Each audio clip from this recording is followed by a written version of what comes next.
and walked straight into pony hell. Pony corpses were everywhere. Not like the bridge where ponies had fallen in battle. These ponies had been mutilated, desecrated, and put out on display.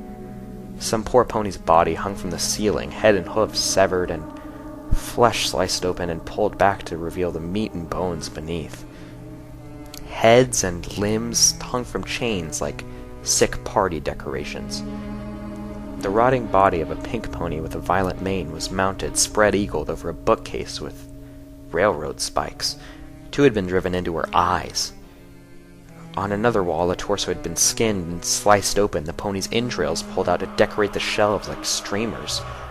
Blood and gore were everywhere, dripping from the ceiling and painting the walls in equal parts with the graffiti that had somehow gotten more mocking and cruel. Between the bookcases, pre-war posters were mounted in shattered frames.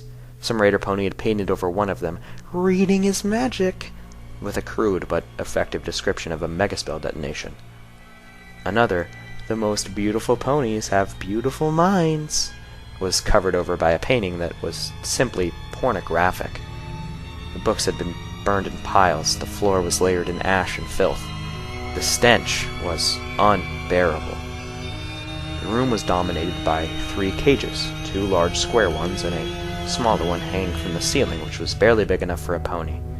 Captives, filthy, beaten, and misused, were curled up inside, their hooves tied together with stained ropes. The 2 in the nearest cage looked at me pitifully, and my heart wrenched painfully. My eyes kept going wider until I had to clench them shut and bite my own hoof to keep from screaming. I backed against the door, heaving, unable to breathe properly, not wanting to breathe this air at all. The horror of the room flooded over me, drowning me. I pulled my hoof away barely fast enough to avoid vomiting on my apple all over myself. The stench of it mixed with the reek of the room, assaulting me further. "Please," a whisper from one of the ponies, terrified to raise her voice. "help us." This was beyond horror.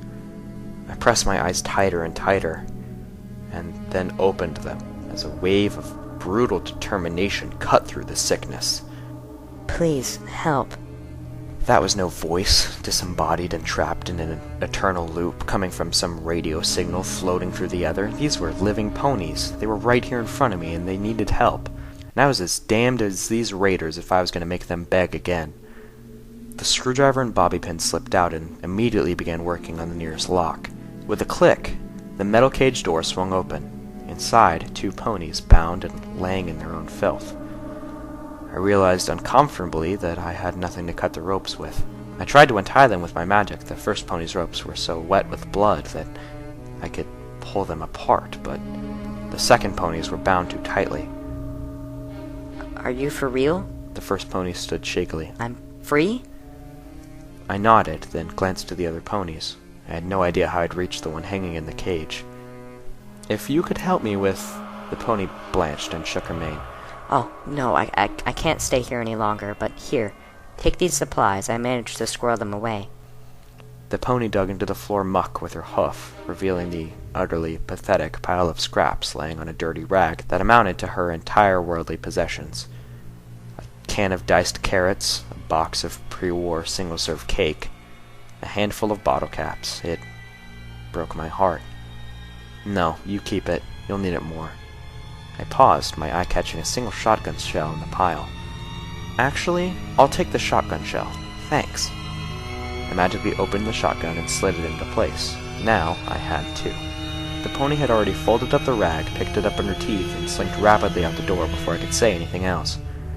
I sent up a prayer to Celestia for her and focused on saving the others. I looked over the second pony, who hadn't said a word, and recoiled as I saw the blood caking the inside of her flanks. What had these raiders done? Looking around, I took in the shape of the room, trying to blot out the horrors everywhere I turned. Above the front door was an aged fresco of a beautiful white-winged unicorn. Celestia? Unusually large and graceful, a book floating in front of her, her wings outstretched over a rainbow of foals as they smiled up and listened to story time. Not only had the ponies been painted over with images of blood and knives and violence, the fresco had been used for target practice. Everything from bullets to flung excrement, and was now shattered and stained unspeakably. The room was oddly shaped, with balconies and rooms branching, literally, off in all directions. I could hear the voices of raider ponies in other rooms, and judging from the decor, knives wouldn't be too far behind. "I'll be right back," I promised with a whisper, then, levitating the combat shotgun, I moved towards the nearest interior door. I jumped back as the door swung open at me. A raider pony stepped through and stopped, staring at me blankly. His coat was dark black under his makeshift armor, his mane wild. Holsters were strapped to his flanks, one with a small gun, the other holding a blade whose edge was jagged like a saw, ensuring the most grievous of wounds. In stark, horrified disbelief, I saw that his cutie mark was actually a splayed torso. The raider pony recovered quickly, swinging his head around and drawing with a small gun in his teeth. What, was he going to pull the trigger with his tongue? Just before Sats helped me pump my 2 shotgun rounds right into his face. I felt no remorse as his head turned into spaghetti sauce that splattered over his instantly lifeless body. I hadn't just killed a pony. These raiders had given up any right to the title. These were not ponies. They were sick monsters that needed to be put down, and Celestia helped me if I wasn't going to do just that. I didn't realize it until that moment, but I was mad. The pure evil of this place had shaken me to the core, and my core was furious. Collecting knife and gun, I dropped the empty combat shotgun to the side. The smaller weapon was not going to be as powerful, but was fully loaded, 6 shots in a revolving barrel, and that was good, because there was no way the noise wasn't going to bring every other raider pony running. The first 3 galloped into the main library almost immediately, one of them crying out thrilled insults. Sats helped me fire 3 shots at her head. The first 2 missed, but the third found a home right in one of her ugly red eyes, and down she went. A second started firing another small firearm at me, and what do you know, they do shoot with their tongues. Bullets impacting the door frame. One shot punctured one of my saddlebags, but it didn't pierce flesh.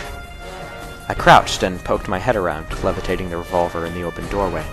I fired 2 shots at the second pony, but my Pitbuck's targeting spell was refreshing, and without it I might as well have been aiming at the ceiling. Still, the gunslinger raider skittered away, using one of the captive ponies for cover. The dishonorableness poured gasoline on the fire of my anger. I stepped fully into the doorway, looking for the third, spotting him in the far end of the main room. The third raider pony lowered his head, a pool cue clenched in his teeth, and charged at me. I blinked. Really? I took a single step back. The pony rushed at me full tilt and was nearly on me when the ends of the pool cue struck the doorway, snagging him to a stop. I fired the revolver's last shot point blank into his neck. Even I didn't need Sats at that range. Shouldn't you ponies be smarter than that? You live in a library. As the body slumped to the floor, bleeding and gaping from the wound in its neck, I saw the gun-wielding raider standing in the open, aiming through the door. I dived to the side as shots rang out and screamed as I felt a bullet sink into my side. It hurt. More than I thought it would. I fell against the wall, leaving a bloody smear as I collapsed next to the doorway. Pain seared my side, flaring with each breath. I could hear the clop of the raider's hooves as he approached cautiously. I tried to focus my magic to close the door, but the body of Pool Cue Pony was in the way. I cast about the room. It was a kitchen. On a table, surrounded by knives, was the body of a fearsome creature of scales and teeth. The raider pony with the splayed torso cutie mark had been carving it up to cook. A refrigerator, and an oven. There were scattered books, but all ancient, destroyed, and unreadable. I was beginning to doubt Watcher's assertion that there was a book here like he described. Then my eyes fell on what I was hoping for. In one corner, mounted on the wall over several metal boxes of ammunition, was a faded yellow box with a pink butterfly symbol on it. A medical box. Double luck. The box looked to be locked. There were knife scrapes all over it where the raiders had attempted to get it open. It should still have a few medical poultices and maybe even a healing potion. But I had to survive the raider pony first, and I was wounded and out of bullets. Crossing to the ammo boxes would mean moving across the open doorway. Scooting back, I looked around again and focused my magic through the pain. When the raider pony stepped in, he was met by a swarm of knives flying at his face. He turned and fled back out. The knives all either missed or struck uselessly against his armor. I was even more pathetic with melee weapons than I was with guns, but it got him out of the way long enough to make for the ammo boxes. Luck was with me again. While one box had ammo in large clips for a type of gun I'd yet to see, the other had bullets designed for the revolver. The raider poked his head around again, calling out, "You're all out of knives, missy. Why don't you come on out? I promise I'll let you die, eventually." His head turned in my direction, and his eyes went wide. I didn't know if it was the look in my eyes or the revolver. Sats was with me again, and this bastard wasn't going to get another chance to use raped and beaten captive as a shield. One more dead raider, a picked medical box, and a healing potion later, and I trotted quickly back into the main room, a serrated knife floating by my side. I moved to the open cage and sawed away the ropes binding the poor pony. "Go, you're free. Get somewhere safe." With a blink, I remembered the sniper pony and quickly told her the direction to sneak away in. She nodded mutely and began to slink out. I moved to the next cage. What I saw sickened me. A pony had been locked inside along with a decaying corpse. The pony was whimpering in her sleep and had her tail wrapped around the ghastly body like a Teddy Ursa. Unlike the other bodies, I couldn't tell how this one had died, for it wasn't carved apart. The body had lost all of its coat. Its skin was a sickening blotchwork of red and gray, flaking away. Its eyes were open, dry, and staring in wrong directions. Its teeth were horribly yellowed, matching the few strands of hair left on its mane and tail. Odd, fleshy growths hung from its sides. At first I mistook them for mutations, but then I realized I was looking at the pony's wings. This was the body of a Pegasus pony. Stripped of feathers and hair, the wings looked strange, even repulsive. I screamed, a full-throated cry of terror, when the corpse shifted position and sat up, its eyes sliding around until they both focused on me. It was a zombie pony. The zombie pony blinked at me and tried to get up, only to fall over onto one-legged side as its hoofs were bound in ropes like the others. She stared at me plaintively. My mind was reeling. Of the scattered half-thoughts that flitted through my brain, untie the nice zombie so she doesn't get mad at me managed to be the most coherent, if not the most sane. Swallowing, I moved the knife down to her ropes. Hold still. I looked at her eyes and was quickly forced to look away. One of them was sliding again. Her breath was fetid. Now, if I let you go, and you try to eat my brains, we're gonna have harsh words. I'd freed the second two captives, including the zombie pony, both of whom slipped away without an offer to help, although the zombie at least smiled at me, which was deeply unpleasant, and was trying to figure out how to get to the hanging cage when two more raider ponies appeared on a balcony above. One of them was a unicorn pony with a very scary-looking firearm. I dove into the shelter of a stairwell as the raider opened fire. The gun let out a terrifying cacophony of rapid-fire cracks as it sprayed the main room with bullets. At least I knew what type of gun the large clips were for now. I waited until I heard him reloading, then dashed into the room and spun to face him, focusing all my magic, not on my own weapon nor on him, but on the bookshelf behind him.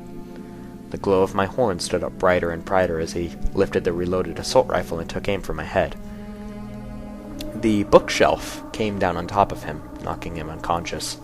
The assault rifle fell to the floor in a rain of dead books. Something else shattered down as well, thrown from the falling bookshelf. Knocking away a book that had fallen over it, I saw it was an ancient, dusty pair of pre-war binoculars. At first, it struck me as extremely odd that someone would need binoculars in a library. That would require some really bad eyesight, but the silly thought passed. I couldn't see where the other raider pony had gotten to. Swiftly, I added the assault rifle to my growing collection, and the binoculars for good measure. Then I looked back to the balcony, considering it as a way to get to the cage pony hanging from the ceiling. If I could get up there, I thought I could leap from it to the cage. That would get me close enough that I could see what I was doing while I picked the lock.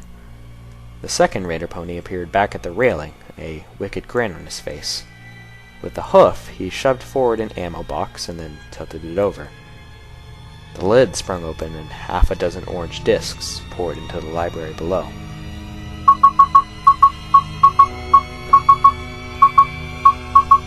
Oh, fuck!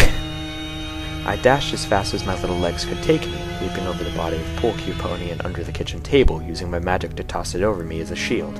The carved-up radigator slid to the floor with a meaty thump. Behind my shield, the world became blinding light and fire.